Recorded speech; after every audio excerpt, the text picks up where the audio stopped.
இன்னொன்று நான் அவரை நோட்டீஸ் பண்ணேன். ஐ திங்க் ரொம்ப நல்லா வளர்த்துருக்காங்கன்னு நினைக்கிறேன். நல்ல பையன். பல விஷயங்கள் அவர் சொல்லறதில்ல. அவர் 2-3 வார்த்தை விட்டார். இன்டிமிடேட் பண்ணுறாங்க, என்னோட ஒய்ஃப் கூட என்னால் நல்லா வாழ முடியலை, இந்த மாதிரி யங் கேர்ள்ஸ் எக்ஸ்ப்ளாய்ட் பண்ணுறாங்க. I think he has got something, some disturbances with respect to his sex life. Exactly. Yes, his personal life plus அவருக்கு வந்து இந்த சோஷியல் மீடியால வர நிறைய இந்த மாதிரி இஷ்யூஸ் அது இன்னும் ஒன்று அவருக்கு டிஸ்டர்ப் ஆயிருக்கு.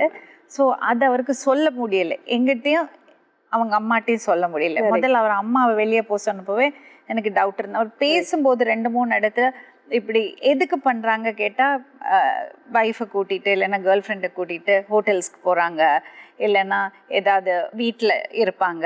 So I think he is trying to convey something. அது பண்ண முடியல அவரால். Trust issue ma'am, the basic trust has been broken. அந்த ட்ரஸ்ட் இஷ்யூனால தான் ரொம்ப காஷியஸாக பிரெயின் ஒர்க் ஆகிட்டு இருக்கு.